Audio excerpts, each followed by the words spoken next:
Hello everyone, welcome back. In this video, we'll be discussing about the last problem of today's biweekly contest, minimum edge reversals so that every node is reachable. The problem is very interesting and an application of in-out DP again. If you have watched any of the previous videos about in-out DP or rerouting DP, you can pause and try to think in that direction for a moment and see if you can able to solve this. If not, I would not assume that you know about that technique at all, and we will be looking all the way from scratch in this video. And after you understand this problem, I would encourage you to visit the past two problems that we have discussed in this channel on the same concept and try to solve them by yourself. So with that, let's get started. The problem states that you are given a simple directed graph with n nodes. The graph would form a tree if the edges were bidirectional. You are also given an integer n and the edges. Now, a edge reversal will change the direction of an edge from u to v to v to u. Right? Now, for every node I, your task is to independently calculate the minimum number of edge reversals so that it is possible to reach any other node starting from node I through a sequence of directed edges. So let's say this is the graph that you have been given. Notice that the graph will be directed. Though it is given as a graph, but they also said that the graph would be forming a tree if it would have been bidirectional. This is a very important constraint in the problem. Without that, the problem would be very hard to solve. So we'll look at that, but for now you can see this is forming a tree if you think of it as a undirected edge. Now what you need to find out is for each node how many edges you need to reverse so that you can reach all other nodes from that node. So let's see, if you see 0, you want to reach to every other node starting from 0. So you can see there is no outgoing edge from 0, but there is an incoming edge from 0, incoming edge to 0. So you can reverse this edge. Now from 0 you can reach to 2 using one edge reversal, and once you have reached 2, you can see you can reach 1 and 3 as well. So with just one edge reversal you are able to reach from 0 to all other nodes, and hence the answer for the 0 is 1. Similarly, if you take 1, from 1, if you reverse this particular edge, you will be able to reach 2, and from 2 you will be able to reach 0. So with just one edge reversal, you are able to reach 2 and 0, and 3 was always reachable. So again, with just one edge reversal, you are able to reach all the nodes, and hence the answer for 1 is 1. For 2, all the nodes are already reachable, so there is no reversal required, and hence the answer is 0. For 3, notice that with one edge reversal, you can reach 1. Now from 1 to reach 2, you need to reverse another edge, right? So with 2 edge reversal, you are able to reach 1 and 2. Now from 2, 0 is already reachable. So with 2 edge reversal, you are able to reach any other node from node 3, and hence the answer here is 2.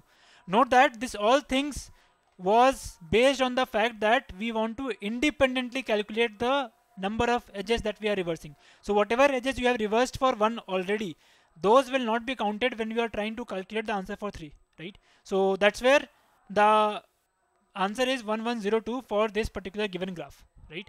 Now how to solve this?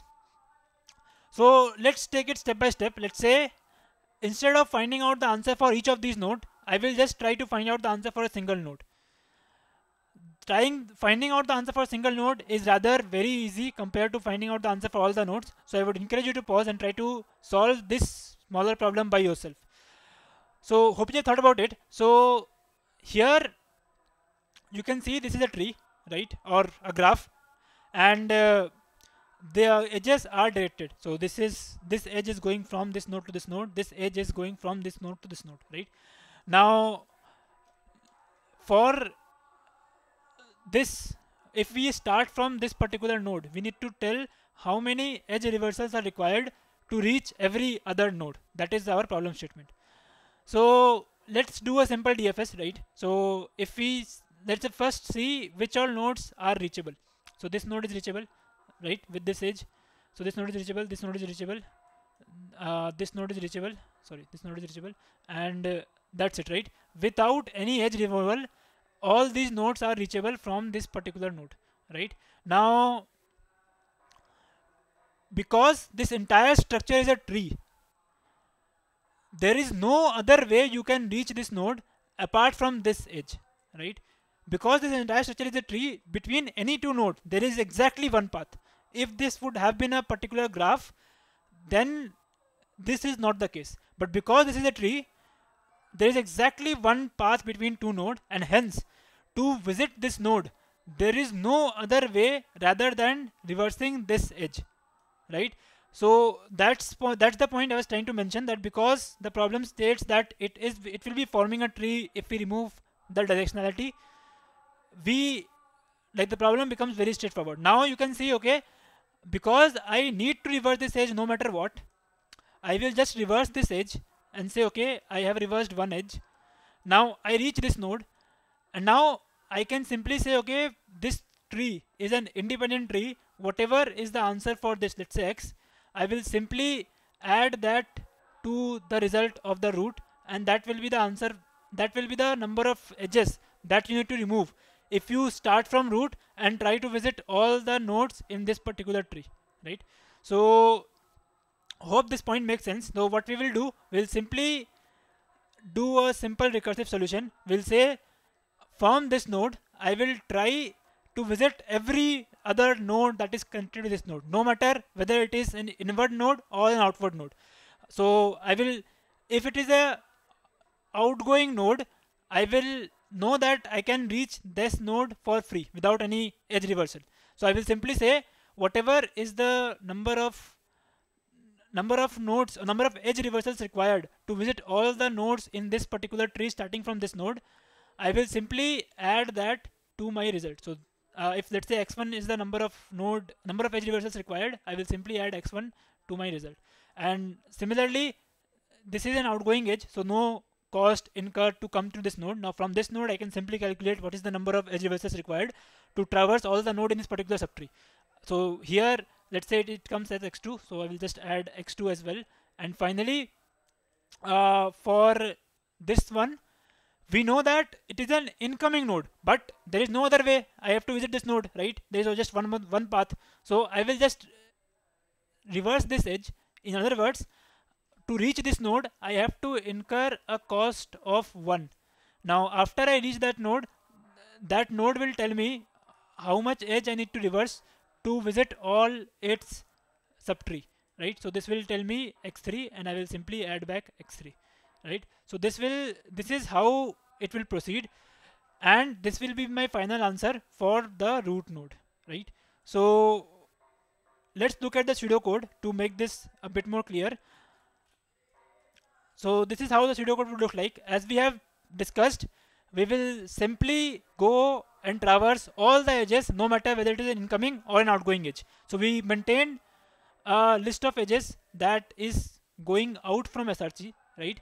And for all these edges, I know that I will not need to pay any cost to visit that particular node. So what I have done, I will simply call the DFS on the children, and whatever this DFS will do, this down of node will be populated, and I will simply add that to my to the result of the source, right? Now for all the nodes that are incoming to this particular node, I know that I have to reverse that node because there is no other path, right? So I will simply reverse that node, and to reverse I will incur an extra cost of 1, and I will do the exact same thing. I will try to figure out the answer for the children, and once I have the answer for the children, I will simply add that back to my source answer as well. So this overall time complexity of this entire algorithm is order n, where n is the number of nodes in the tree, right? And we will be able to find out what is the number of edges that need to be reversed if we start if you want to visit all the nodes starting from the root, right? Now this was just a piece of the problem. The problem states that we need to find the same independently for each of the node from 0 to n minus 1. So let's say we rooted the node at 0 initially. So for we need to find it, we need to find the answer for each of the other nodes as well. When this is the root, when this is the root, when this is the root, and so on and so forth, right? So one approach could be, you can say, okay, I will root the tree at which node I need to find the answer for. So you can run the exact same algorithm for each of the node, and for each of the root node you will take order n time, and you have total n nodes. So in total you will require order n square time to solve the original problem at hand. But surely this will not pass the given time constraint, given that n is up to 10 to the power 5. So we need to do something better, right? Now here or from here onwards, the solution is very, very straightforward. If you have watched the in-out DP video, any of the in-out DP video that we have discussed in the previous thing, so this is one of the video that we have done in the previously, and there are a couple of other videos as well. I will try to link them in the description below or somewhere in the top right section. You can check them out. But if you have watched those videos, I would strongly encourage you to pause and try to move forward from here onwards and reduce this order n square brute force solution to order n solution by yourself. So if you don't know about it, no worries, we'll look at it. So we already know what will be the number of edges that need to be reversed if we are starting from this particular root, right? So this 5 denotes that we have to reverse 5 edges if we start from this root, and I have to visit all the children in my subtree, right? This 3 denotes I need to reverse 3 edges if I need to visit all my subtree. This 0 denotes I will need 0 edges to be reversed, so if I need to visit all the nodes in my subtree. And similarly, this 1 denote I need 1 edge reversal if I need to visit all the nodes in this particular subtree, right? Now let's say you want to calculate the situation when this node is the root. Instead of this node as root, you want this node as the root. So if you just simply try to do this rearrangement, this node will become the root, and this 5 will become a children of this 3, and there will be an edge going from 5 to 3, right? So this will be the edge that will be going from 5 to 3, and this is how the new tree would look like. Now notice that in this new tree only the value of 2 nodes will change, nothing else will change. Why? What this node denotes? This node denotes how many edges I need to reverse if I need to visit all the node in my subtree, right? So this node, this subtree is as it is, so there is no change here, right? Similarly, this 1 denotes how many edges I need to remove if I need to visit all my nodes in this subtree. So this subtree is also intact, so this 1 will also not change. And same for this 0 and this 0 as well. The only thing that will change is this node and this node. Why? Because this node is gaining 1 children and this node is losing 1 children, right? If you look at it closely, previously 3 was the children of 1, right? But now 3 is a parent of 1.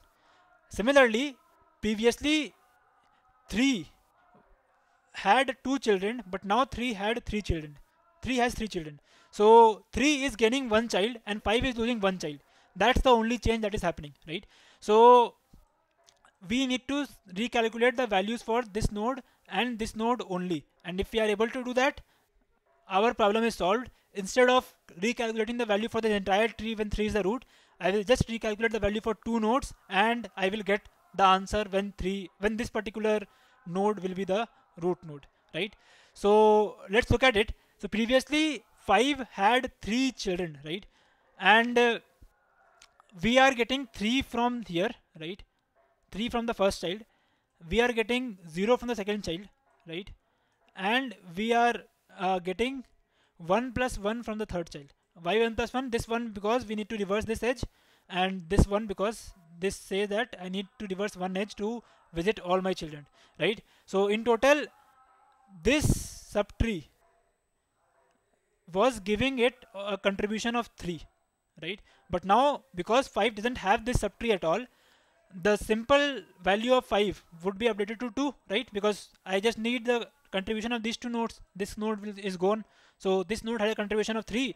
I will simply remove it and I will get the new value for this particular node, right? Now, for this node, previously we know that the value was this plus 0 plus 1, because you don't need any edge reversal to visit this node, but you need one edge reversal to visit this node. So previously it was 2 plus 1, which is 3, but it had one more child now. Now notice that here the value of this child is 2, but you also have to reverse this edge. So this will also incur 1 unit of cost. So in total, the cost or the number of edges you need to reverse is 2 plus 1 plus 3, right? So this is the new value for 3, and it basically means if we root the node tree at this particular node, I will need to reverse 6 edges so that I can visit all the nodes in the given graph, right? So hope this point makes sense. So in a way, we are saving on rerouting the tree and calculating everything again and just calculating the value of 2 extra nodes. We will keep on doing this, and hence the complexity will reduce from order n square to order n. Basically, for every node to be the root, we just need 2 operations to calculate its value, and that will be it, right? Now, let's look at it a bit more and look at how it will proceed.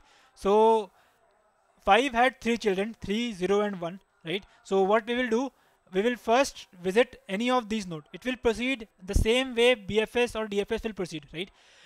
You can proceed with BFS or DFS. So let's say you go to 3 first. So if you go to 3 first, you will be saying that this is my new tree, and basically you can change the value of this 5 and this 3, and you are done. You will get the value for this new 5, right? This new root. Now from this 3 you can say, okay, I will go down. Like I have two ways to go down. So let's say I'm going down in this direction. So if you go down in this direction, what will happen is it will be looking something like this. So this node will become the new root, right? So this is the new root, and 3 will become a children again. So again the same thing is happening. You don't need to worry about this 5 now, because whatever was changed for this 5 will stay as it is now, right?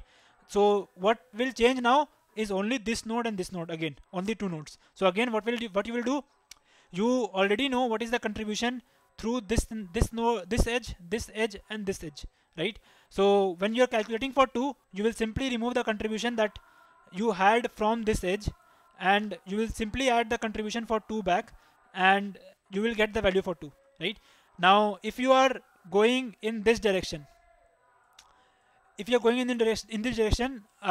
will be forming a tree something like this. So this will be the new node, and this 3 would be the children. So this is how the structure would look like, and again this structure is intact. Only 2 nodes will change, and you will calculate the values as we have discussed, and you will get the value when this will be the root, right? So in a way, you can see it's proceeding in the DFS fashion only. If you are doing a DFS, if we will go for 3 first and calculate its value, you will then go for 2, calculate its value, you will then go here, calculate its value, and then you will go here, calculate value, then you will go here, calculate value, and so on and so forth, right?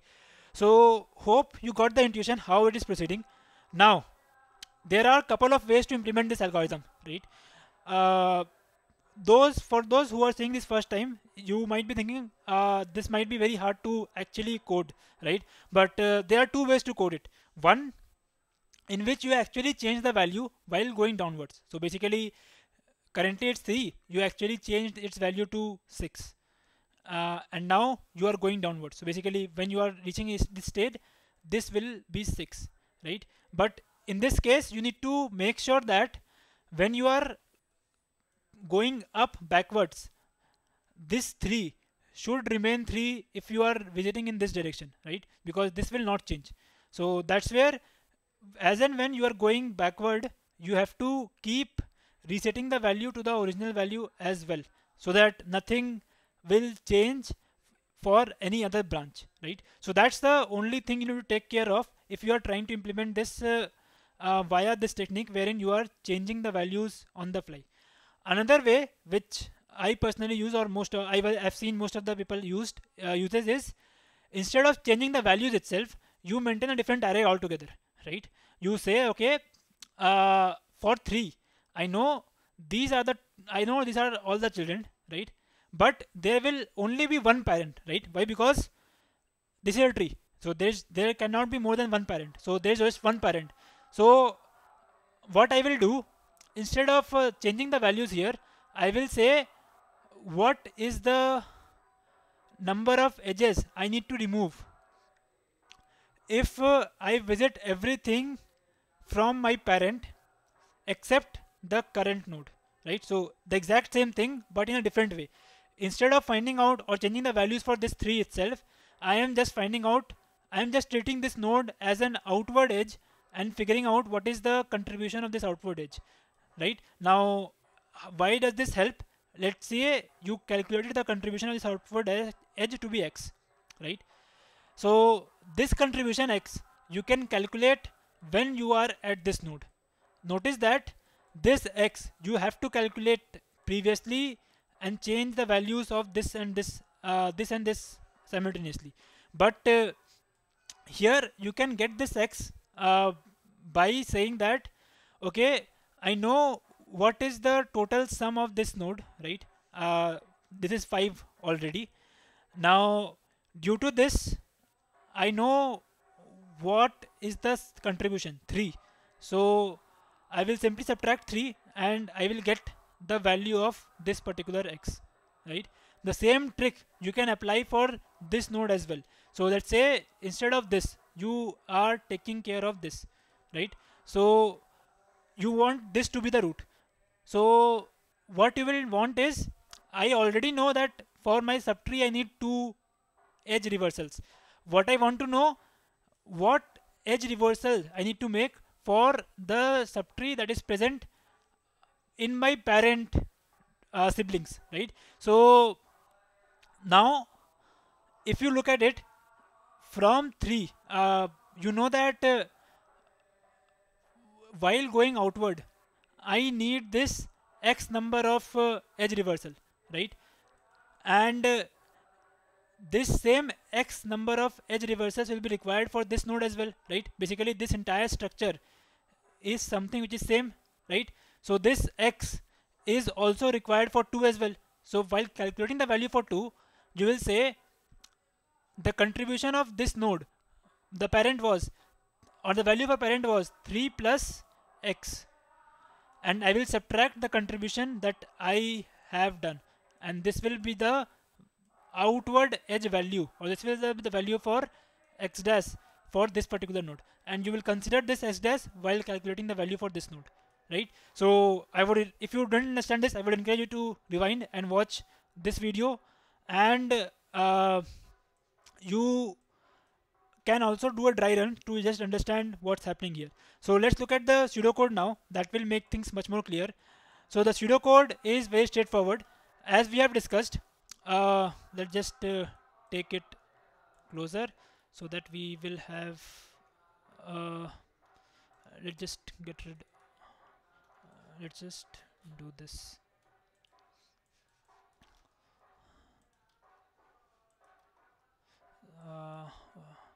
So this is how the pseudocode is looking like, right?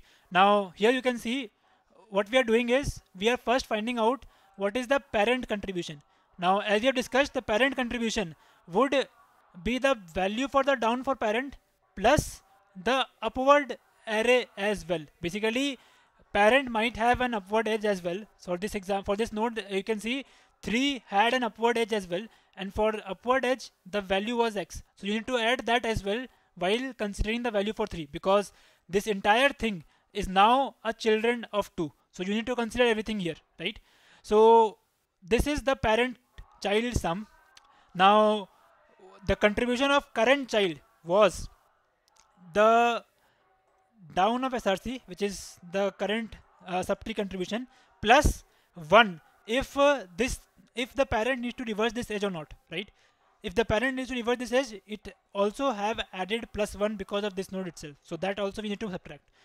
Now once we get the source contribution, we know what will be the value for upward of this node, or basically what will be the value for the children, the case where this will be the children of this node. And what will the value? Value would simply be the parent child sum minus the source contribution plus 1 if you need to reverse this edge, otherwise plus 0, right? Now once you have calculated the value for up SRC, you can simply visit all its children and calculate their value as well, because for them what you need is just the value of up SRC and the down SRC, which we have already calculated before, right? So we'll simply visit all the inward and the outward edges, and for each of them we'll simply call DFS out, and because we already have calculated the value for up of SRC here, this up of parent will be populated when we do DFS out, right? So again, this entire thing is also order n, and the entire algorithm now runs in order n plus n. Basically first n to calculate this down value using the previous equation that we have seen, and the second n to calculate this up array using this particular equation. Now once we have up and down arrow for each node, we can simply say the number of edges that needs to be reversed when this node is the root is simply down of I plus up of I, right?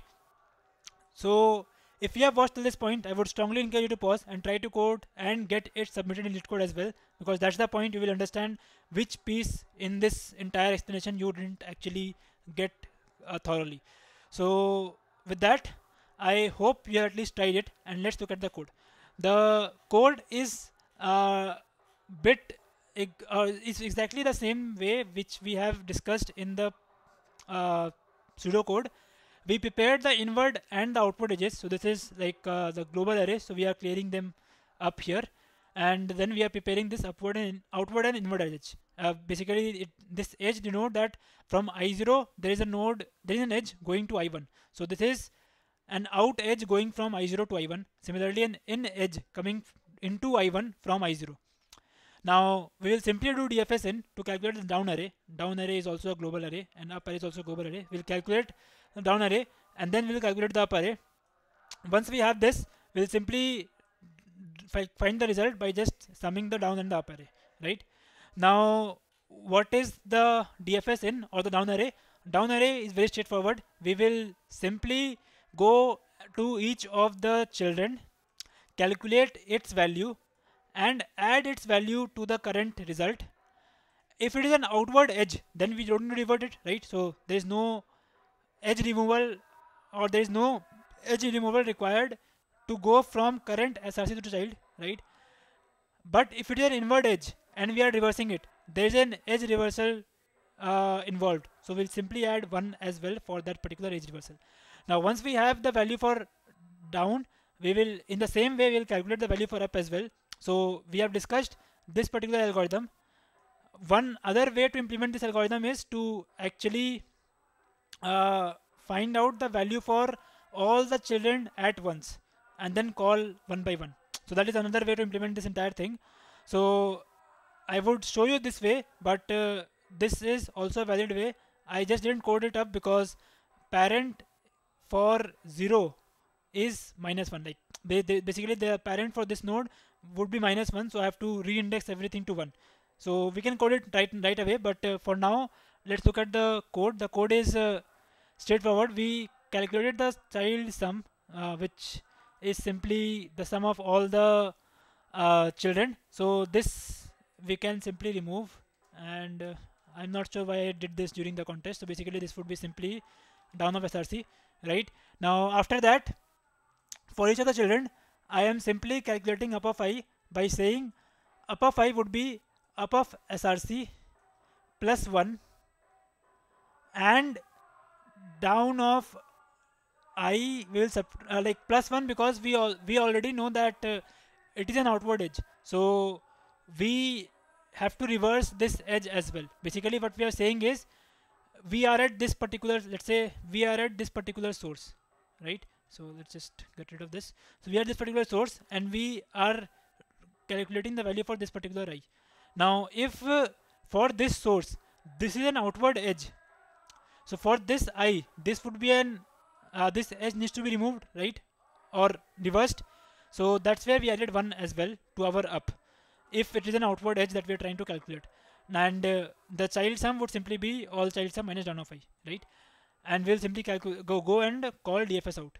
Now in the same fashion, we will simply look at the inward edges as well. So let's say instead of this, let's say this is I, right? If this is I, this is, you can see this is an inward edge to S. So we might have taken, we should have taken +1 contribution to reverse this edge while calculating the value for down for this, right? So that's what we have done.